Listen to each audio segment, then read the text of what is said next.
Good morning, everyone. I appreciate everybody coming out here today. Again, I'm Chief Sean McKinney, and I'm going to briefly go over the incident, show the video. I think most of you guys have a copy of that. And then we're going to talk about some of our policy and answer some questions. And then I've also got some developments to speak about since our initial press release came out. First, I want to express my condolences to the family of the deceased. This was a tragic incident. We're heartbroken for the family and fiance and friends, and we know it doesn't compare to the loss that they have suffered. We grieve for the victims whose life was tragically ended by the intentional, criminal, and reckless decisions of a fleeing felon. Now I'm going to read the press release from Tuesday on March 30th, 2021 at about 8 a.m. Officers were in the area of Stony Ridge Avenue and Imperial Court looking for a suspect with an outstanding Miami County warrant for felonious assault, child abuse, endangering, and a Greene County warrant for violation of a court order. The officer was aware that the suspect was in possession of a 9mm Glock pistol when stopped by Troy officers on March 7th, 2021. The officer observed what was believed to be the suspect's vehicle and attempted to make a traffic stop. The suspect fled from the officer, eventually going southbound on State Route 202. An attempt to stop the pursuit using stop sticks was made at the intersection of 202 and Ross Road by the Miami County Sheriff's Office. However, the suspect continued southbound on 202, causing a crash with another vehicle at the intersection of US Route 40. A passenger from the suspect vehicle was transported to Miami Valley Hospital, and a child from the other vehicle was transported to Children's Medical Center. The Ohio State Highway Patrol is investigating the crash. This is the fourth pursuit that Troy Police have been involved in 2021. Now I'm going to ask Captain Ornberg to play the video.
240.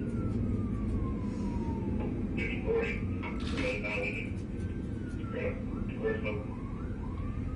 Clear for the ambulance.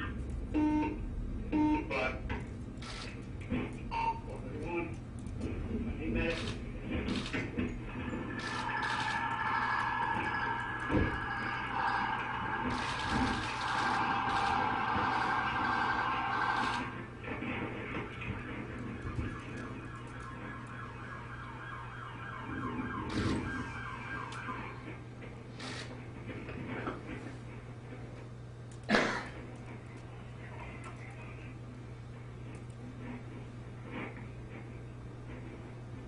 We have 2 vehicles. He's on another car. He's going to be trapped. We need extrication.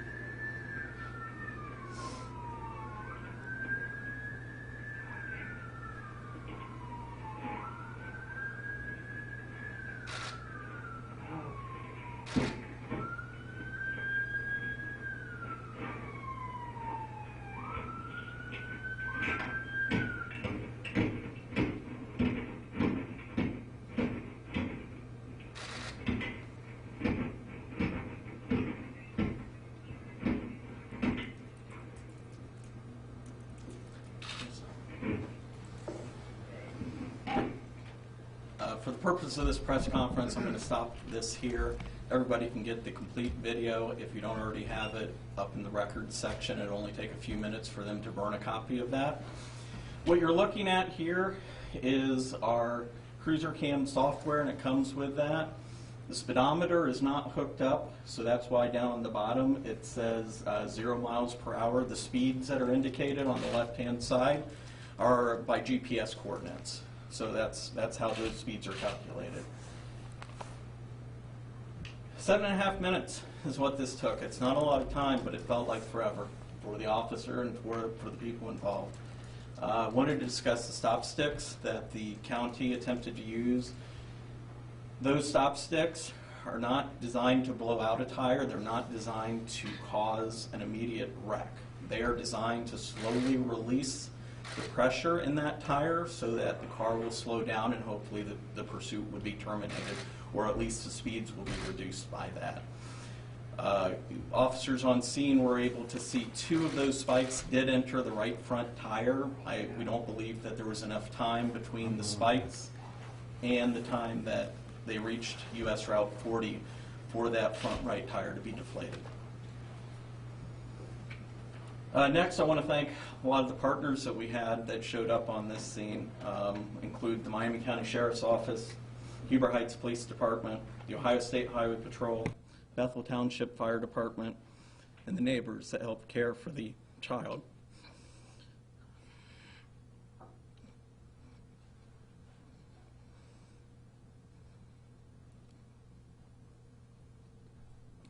I'd like to thank the staff at Children's Medical Center and Miami Valley Hospital who also assisted us while we spoke to the family of Chelsea and the passenger that was in the suspect car that survived.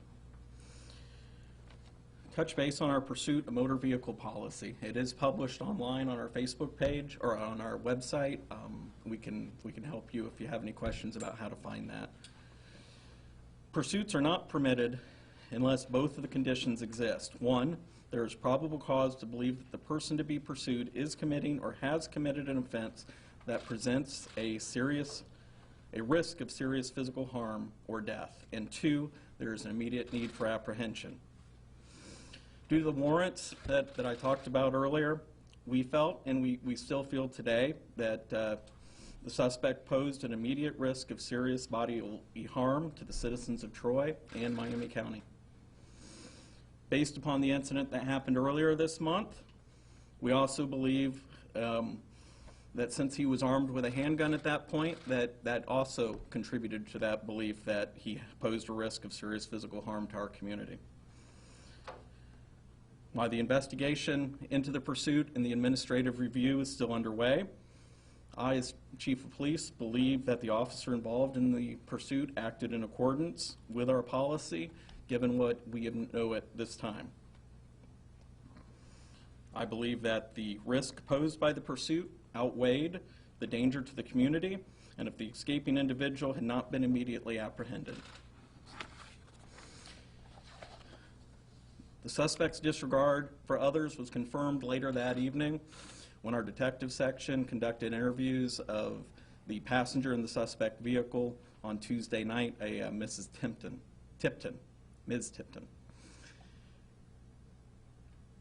She told our detective section that she believed that this kind of situation was bound to happen. This was the second high-speed chase that this gentleman was involved in her car. He did not have a valid driver's license. She reported his attitude as, quote, "If he's going, everybody's going," end quote. She pleaded for him to stop, telling him they were going to die. And then he actually told her, "If I'm going, you're going with me." Ms. Tipton stated that they saw the other car coming at US Route 40, and he never tried to brake, and he could have. We take this policy very seriously. Like I said, this represents our 4th pursuit of the year so far. In 2020, we were involved in 12 pursuits. In 6 of those pursuits, the officer or the supervisor in charge felt that the risk outweighed the need for apprehension, and so we terminated those pursuits in 2020. 6 out of 12, half of them, we terminated last year. In 2019, there were 10 pursuits, and 3 of those were terminated by the officer or the supervisor at that point due to this policy. At this point, I'm going to open it up to any questions you might have. Chief, can I just clarify, right there at the end, you said with your interview with Ms. Tipton that she had indicated that he saw, can you go over that again? He actually saw the woman pulling out and didn't break at all? I'm going to ask Captain Kunkelman to talk to that, because if he was the one that actually helped conduct one of the interviews. That was what she said, that they saw the vehicle, or I guess we need to go with what she said. She said they saw the vehicle. She described the vehicle as dead center in the middle of the intersection, and she reported, she brought up the fact that he did nothing, and pointed out that, you know, he could have reached down, put on the emergency brake, you know, tried to avoid it, and did nothing. No swerving, no braking. No, nothing. And she felt like he also saw that vehicle. Correct. And he said, "If I'm going down, you're coming with me," is what he said. If I'm going, you're going with me. And I think there was a more general comment earlier about his disregard for everyone's welfare, so. But that was more of a statement of his attitude, not a quote from him. Right. Did you all find a weapon in Alexander's car or any other evidence? There was no weapon or contraband found in his car. Chief, knowing that you were in pursuit well over a quarter mile back, and that basically he was out of sight a lot of times. He was coming into Huber Heights, which has a very good-sized police department. I mean, I understand the pursuit, but I mean, wouldn't it have been better to try and, I'm not second-guessing your department by any means, to get help from either Montgomery County or OSP and Huber Heights to maybe take care of that situation so that your guys weren't going at such high rate of speed. I mean, there were school buses on the road, it was early morning. I mean, it just seems like he was so far out of sight, and then, I'm not second-guessing again, I'm just asking what's your opinion? Huber Heights had been notified, and it's my understanding that they were expecting him to come into that area. At those speeds, it's difficult to get those units into position. 7.5 minutes. If you're on the other side of Troy when that pursuit starts, you're not catching up to that pursuit. The officer that was involved in this was really the only officer that was behind the vehicle at any point during that. The other officers did respond to the scene, including myself, but they were never really a part of that pursuit. So we did notify Huber, and we were trying to get that in position. I thought- Your officer that was the one that was, most closely following, was he or she close enough to tell whether the light was red for 202 when that vehicle came across? In other words, that Mr. Alexander ran that red light? I don't know that at this point. I think that as a part of the investigation that the State Patrol conducted, that they may have received some statements from neighbors about the light color. Oh, did you have?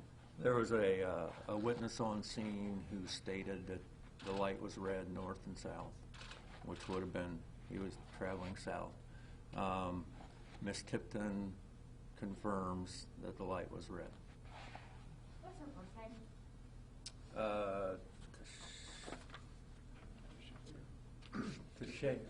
Tashaya. How do you spell that?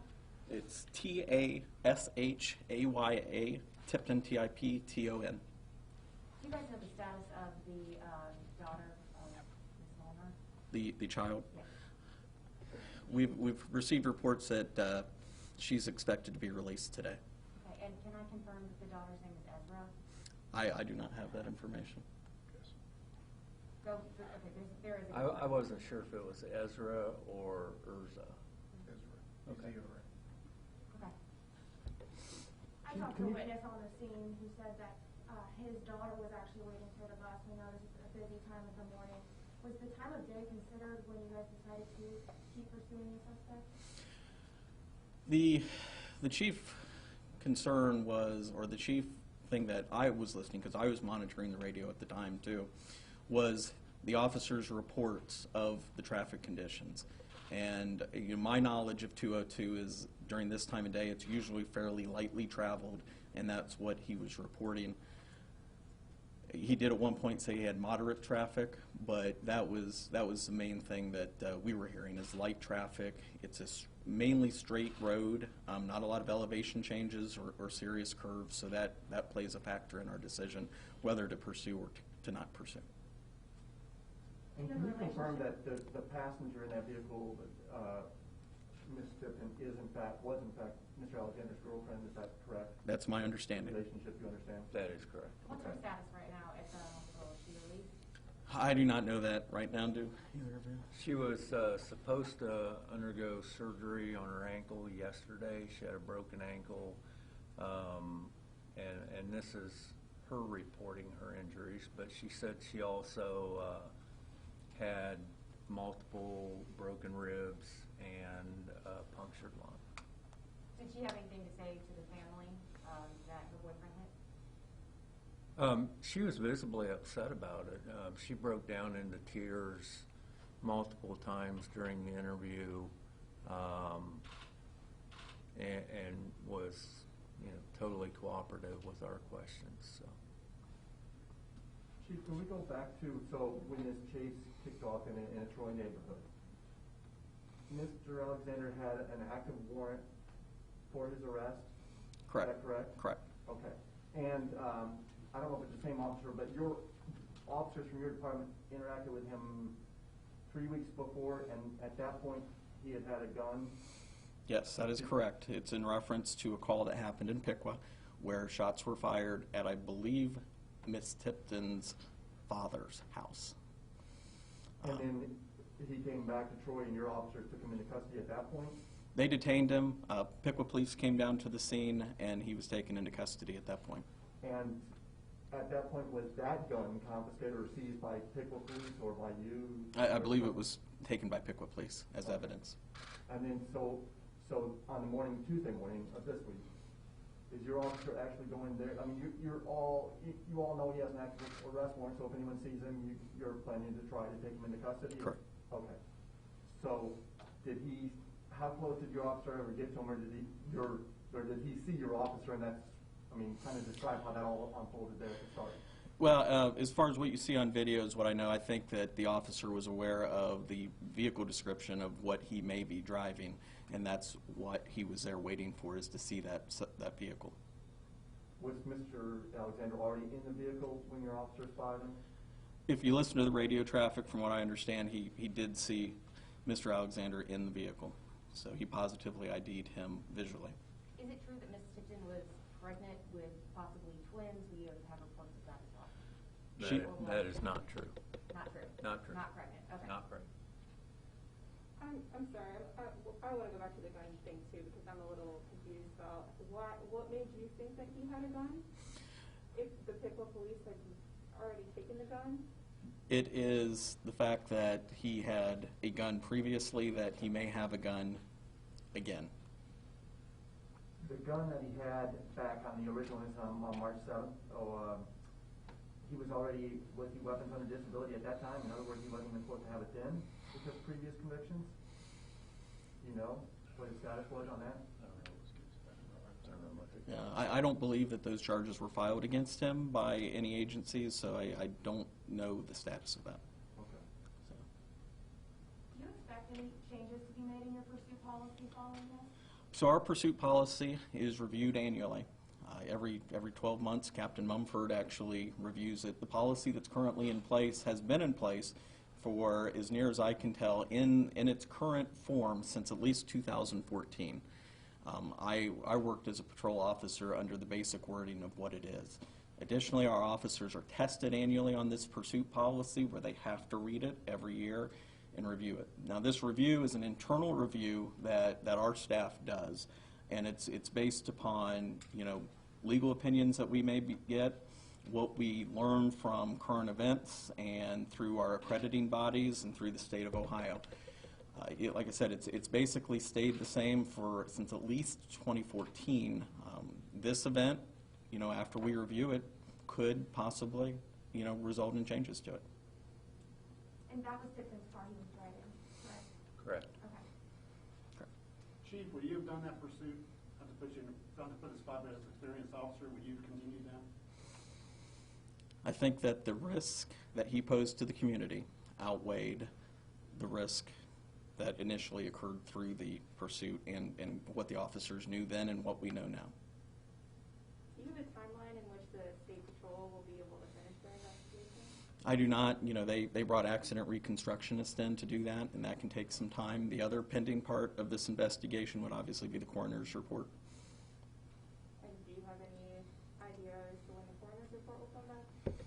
They normally take about 6 weeks. They'll have a preliminary prior to that, but to get toxicology and everything that's included, it's normally about 6 weeks.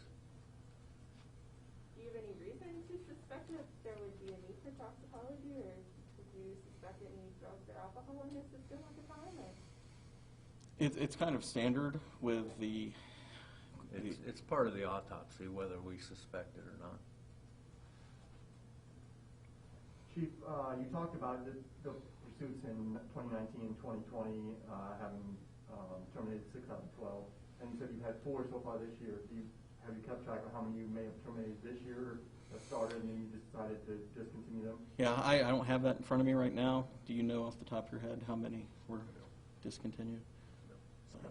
So some of those pursuits are pursuits that start in other jurisdictions and pass through it. We document if we started the pursuit, or if we documented if somebody else started the pursuit and it comes through Troy.